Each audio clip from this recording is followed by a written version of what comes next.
Assalomu alaykum quyosh quvozlari. Mana sizlar uchun Namangandagi fermalarni sizlarga bitta qo'limizdan kelgancha ko'rsatishda davom etyapmiz. Namangan shahridagi Orzu mahallasida joylashgan Akramxon akamiz fermalariga keldik. Assalomu alaykum Akramxon aka. Xush kelibsizlar. Charchamasdan tinchmisiz aka? Rahmat. Quyonlarni ko'rgani, xalqqa ko'rsatgani keldik. Aka, qanaqa quyon boqyapsiz, nima quyon boqyapsiz, shular bilan bir tanishib, bir dildan suhbat qilib, tajribalaringizni yangi boshlagan quyonchi aka-ukalarimizga birgalashib ulashgani keldik aka.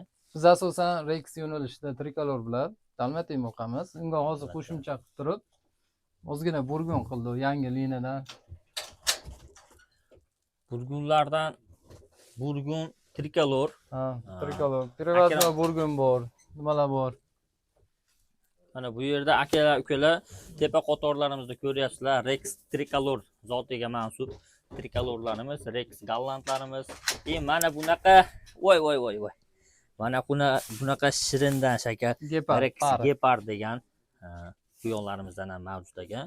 Shu to'g'risida hozir Akramxon akamizning fermalarini bir obzorini qilib ko'rsatib beramiz.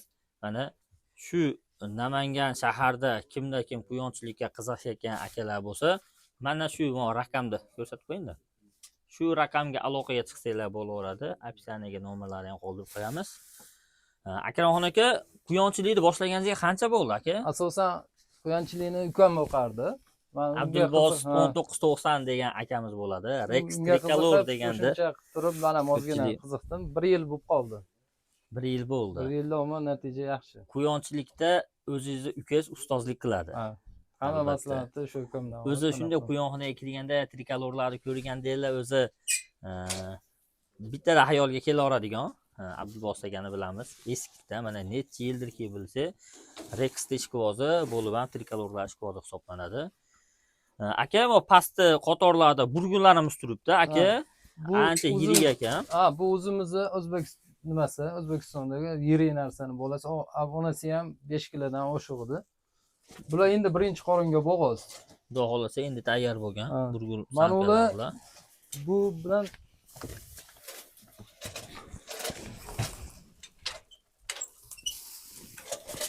aka, Privasno Rossiya degan burgunlaringiz ham bor dedingiz. Rossiyadan kelgan, hozir ularni olaman. Ularni ham bir voh, yirik. Bu kichikroq, bundan ham kattasi bor hozir. Lekin ozg'iroq holatda ekan, hozirgi holatda mana qaranglar, quyonni uzunligini. Rex Gepard kichkina bo'lib qoladi buni oldida. Mana. Ancha uzun yirik ekan mana. Tulovda, ha.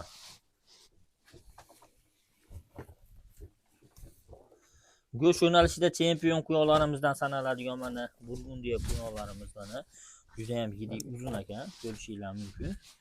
Aka, Rossiyadan olib keltirilgan bular? Latviyadan.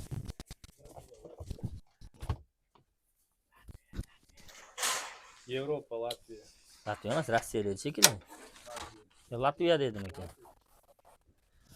Mana quyonlarni ko'ringlar, burgunlarni. Hop, bolalaganini qaranglar. Menga tug'ib qo'ygan mana kichkinagina bolalarini 1-2 kun bo'lib tug'ilganiga. Mana quyon bolalarini ko'rmagan quyonchilar uchun, yangi boshlayotgan quyonchilar uchun shunaqa bo'ladi. Mana Privazno shirigi. Rossiyadan dedingiz-a? Latviya. Latviya ekan akalar, uzr. Men Rossiya deb eshitdim. Latviya davlatidan keltirilgan Burgundiya quyonlarimiz. Uchtasi. Mana uchalasi ham 1,5 yosh atrofi. Privaznoy 1 yoshdan oshgan ekan. Bu erkakmi? Ayol, uchtasi ham samka. Uchalasi ham ayoli. Ancha yirik. Burgun boquvchi aka-ukalarga shu o'rinda aytib o'tib ketamiz. Yangi qonini almashtirib, yangi liniya qilib olaman degan aka-ukalar bo'ladigan bo'lsa, ular qo'shganmiz ekan. Ha, ikkitasi bo'g'oz. Ikkitasi bo'g'oz. Bolalardan qachon tug'ilib qoladi? Xudo xolasa bir yaqinda qo'shildi, endi tug'ilib qoladi. Xudo xolasa aka, yangi qon qilaman deganlar sizga bemalol aloqasi bo'lar ekanda. Bolalardan sotamiz. Xudo xolasa bolalardan sotiladi. Bu yerda aka sotiladigan quyonlar bormi? Yo'q, asosan sotiladiganlarni hozirgi holatda yo'q. Bolalardan sotamiz. Bolalardan nasib qilsa sotiladi. Akalar ko'ringlar, Rex trikolor. Mana mex zotda O'zbekistonda mana eng trenddagi, eng Rexlarning qirollaridan bo'lgan trikolorlar mana. Juda ham chiroyli. Quyonxonaga alohida respekt, sababi kichkinagina joy, lekin mukammal tarzda foydalanilyapti. E'tibor qilinglar. 1 2 3 4 5 6 7 8 ta 16 ta xona ekan. Kichkinagina joyga 16 xonali qilib, katta qilib quyonlar uchun sharoitlar qilingan. Endi quyonlarga e'tibor qilinglar mana. Tricolor. Mex juda ham zo'r. Mana Rex Gepardlar. Quyonni zo'rlardan yig'ib, mana kech paytda ishdan kelganda bemalol charchab chiqarsa Charchoq bo'laveradi. chiqadi 1 soat, yarim soat. Aka, quyonchilikda nima xatolar bo'ldi boshlanishiga? Nima kamchiliklar, qanaqa misol oldingi boshlaganingizga nisbatan hozir qanaqa tajribalar orttirdingiz? Quyonchilikda endi birinchi xato begona ovqatni berib qo'yish, ko'p miqdorda berib qo'yish birinchi xato. Keyin bir xilda yo'nalishdagi bir xil donni ushlab o'shandan berish kerak. Har doim korm almashtiraversangiz ham sinalmagan bo'lsa nima bo'ladi? Minus tomonga qarab ketib Minusdan qoladi. oshqozon buziladi. 1 yil bo'libdi aka, quyonchilik boshlaganingizda hozir oyiga stabil daromadga tushib qolganmisiz yo har xilmi? Mana shu bundan oldingi oy nima qildim? Bir 30 million, mansu bir 20 million oshxo'ra sotdim. 20 million oshiq daromad qildingiz Tirik bir daromad. oyda. Gap bo'lishi mumkin emas. Aziz kuzatuvchilar, bu yerda ko'ryapsizlar, hamma fermerlarni fikrlari bilan bir qator o'rtoqlashyapmiz. Kim qancha daromad qilyapti, kim qanaqa quyon boqib, oldin qanaqa quyon bilan boshlaganda, hozir qanaqa quyon bilan boshlagan. Shu to'g'risida mana ko'ryapsizlar. Quyonchi akalarimiz, quyonchi fermerlarimiz shu to'g'risida ham gapirib berishyapti.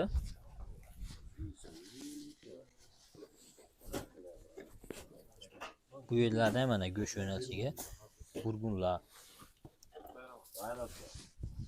burgunlardan tashlab qo'ygan.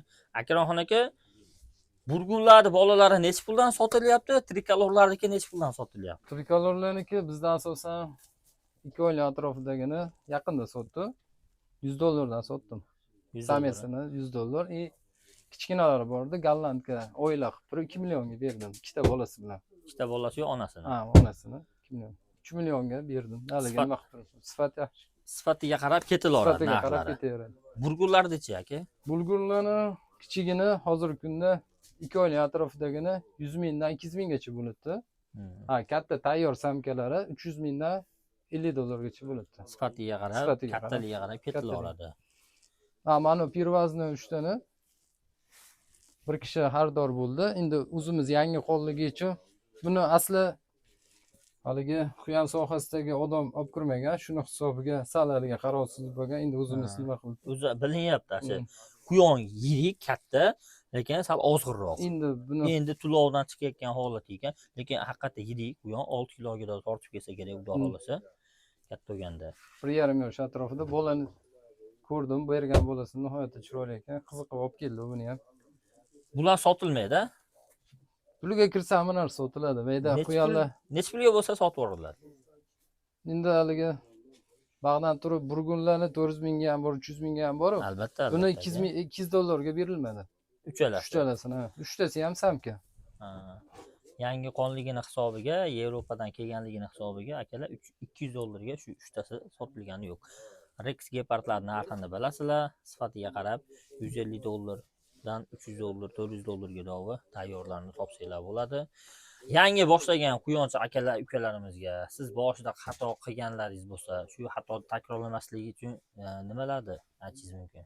Quyon o'tganda birinchi navbatda uni haligi qimmati ozg'inida emas, sog'lomini olib, begona ovqatlarni, keyin ozadagarchilikka juda bir e'tibor qilish kerak. Albatta, pokizalik birinchi o'rinda-ni.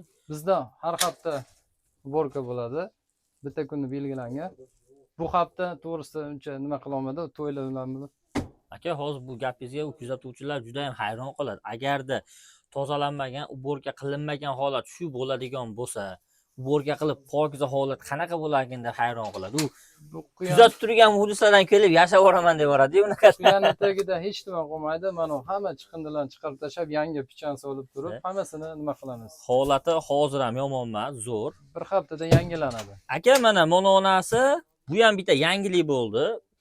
Kuzatuvchilar uchun, chunki qaysi fermaga borgan bo'lsam, buni men birinchi marta ko'ryapman. Sarimsoq piyoz ko'ryapsizlar. Bu nima uchun aka? Bu haligi allergik, haligi shamollash nimasini kesib turadi. Ha. Shamollashga qarshi. Shamollashlarga Ha. qarshi odam Immunitetga nima bo'lib turadi? Odam- Viruslarni, tashqi virusni viruslarni o'ldirib o'ldiradi. turadi. odam o'zi iste'mol qilsa ham bo'ladi. Mana quyonlar uchun ham juda ham foydali. Bun- Rinit bo'ldi, kasal bo'ldi demaysizlar. Yesa yemasa so'kib qo'yilaveradi. Xonadagi bir-biridan o'tish, shamollash haligi nimalari nima bo'lib turadi? Kesilib nima bo'lib turadi? Mana akalar ko'ringlar, o'zinglar uchun bitta tajriba qilib olinglar. Har bitta joyga kelyapmiz, qanaqadir bitta o'zinglar uchun qo'shimcha tajriba orttirib olyapsizlar. Chunki hammani boqish jarayoni har xil, fikrlashi ham har xil. Bir yerda ko'rmagan tajribani boshqa joyda ko'rishinglar mumkin. Yoki bir joyda ko'rgan kamchilikni boshqa joyda, misol uchun yopilayotganini ko'rishinglar mumkin. Shuning uchun podpisatsiya bo'lib qo'yasizlar. Bu videomizni manfaatli deb bilsanglar, bittadan like bosib, tanishlarga jo'natib qo'yasizlar. Xudo xolasa, quyonchilikka asoslangan chiroyli videolarni qilib berishga qo'limizdan kelgancha harakat qilamiz siz kuzatuvchilar uchun. Bundan tashqari, xudo xolasa Abdulbost akamizning fermasiga ham borib bir videolar olish niyatimiz bor. Abdulbost aka mana bu akamiz o'zining ukalari quyonchilikda ustozi bo'ladi. Qanaqa quyon boqayotganlarini ham bir ko'rsatib qo'yamiz xudo xolasa. Muxlislarga nima deysiz aka? Bu o'lsa biz kam bo'lmadi, boqsa yaxshi. Bu haliga bunga berilib ishdan qolib o'tirish shart emasda. Ertalab bitta ish bor odam keladi, yarim soat qaraydi. Kechqurun kelib yana yarim soat, 1 soat qilsa o'zidan qo'shimcha daromad bo'lib, oilaga nima bo'laveradi. Ishdan ham qolmaydi, ham bu qolmaydi. yog'i bo'laveradi. Keyin buni qiziqqan odamni charchab kelganda bir yarim soat qarab turadigan bo'lsa, hordiq olib, charchog'i ham chiqadi. Albatta aka. Shu o'rinda har bitta fermerlarimizga bitta savol beramiz shu videomiz yakunida. O'zingiz asli nima ish qilasiz? Men asli sohamiz kosibchilik, hunarmandmiz. Hunarmand. Kosibchilik qilamiz. Ertalab ketamiz. Qachqaron kelib yana bir qarab nima. Quyonni deb ishdan qoladigan holatingiz Bunaqa bo'lmaydi. holatda nima qilmaymiz. Ko'ryapsizlarmi azizlar, mana hamma har xil sohada bo'lishidan qat'iy nazar, chiroyli katta fermalarni bitkizib, chiroyli qilib quyonlar taxlab qo'yib, bolarni ko'paytirib, mana qo'shimcha daromad qilib, oylik qilib, oylik daromad qilib pul olib kirilyapti. O'ylamanglar, boshni qotirmanglar, qanaqa savollar keladigan bo'lsa, bemalol lichkaga yozaverasizlar, kommentariyaga yozaverasizlar, qanaqa yordam kerak bo'ladigan bo'lsa, Namangan shaharida o'zidan bo'lsanglar, mana akamiz nomerlarini qoldirib qo'yamiz. Bemalol aloqaga chiqib, qanday qilay, nimadan qilay, noldan boshlashim kerak, nima qilay uning uchun bemalol so'rasanglar bo'laradi. Akramxon aka, rahmat katta aka, shunchalik tajribangizni biz bilan bo'lishganingiz uchun aka. Sog' bo'lasizlar, salomat bo'lasizlar.